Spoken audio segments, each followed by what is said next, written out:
اور قبیلے میں سے نامور شخصیت سیدنا ابراہیم علیہ السلام کو دنیا میں مبعوث فرمایا، پھر حضرت اسماعیل علیہ السلام کو، حضرت اسحاق علیہ السلام کو، حضرت یعقوب علیہ السلام کو، پھر ان کے بعد حضرت موسیٰ علیہ السلام کو، پھر ان کے بعد حضرت عیسیٰ علیہ السلام کو، اور پھر نبوت کے اس سلسلے کو، اس کام کو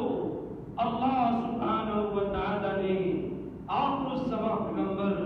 امام کائنات جناب محمد رسول اللہ صلی اللہ علیہ وسلم کے دل اطہر پہ، آپ کے قلب اطہر پہ وحی نازل کر کے دنیا کائنات والوں کو بتا دیا، اور یہ بتایا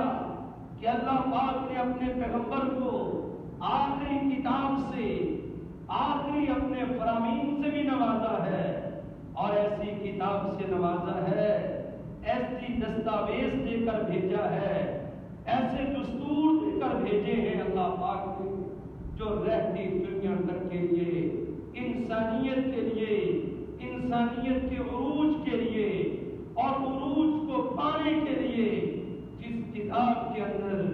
راہ ہدایت موجود ہے، جس کتاب کے اندر اصول موجود ہیں، اور اللہ پاک نے اپنی پاک کتاب میں اس کتاب کو سکھلانے کے لیے، اس کتاب کے مطالب اور معانی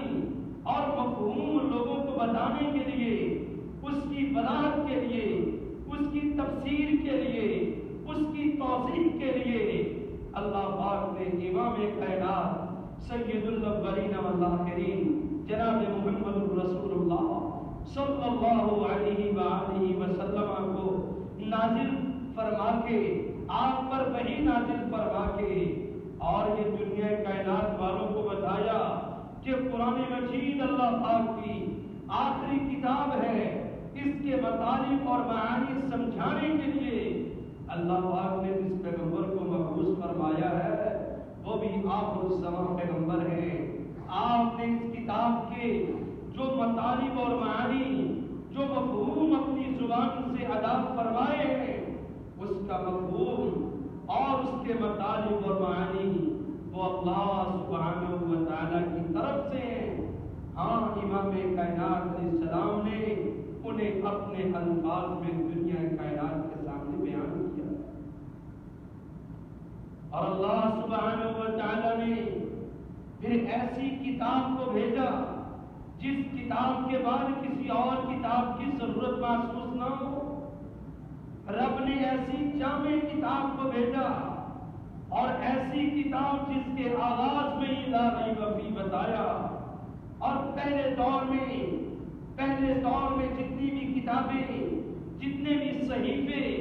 اور جتنے بھی اللہ پاک نے اپنے انبیاء علیہ السلام کو صحیفے دیے، وقت گزرنے کے ساتھ ساتھ ان میں رد و بدل کر دیا گیا،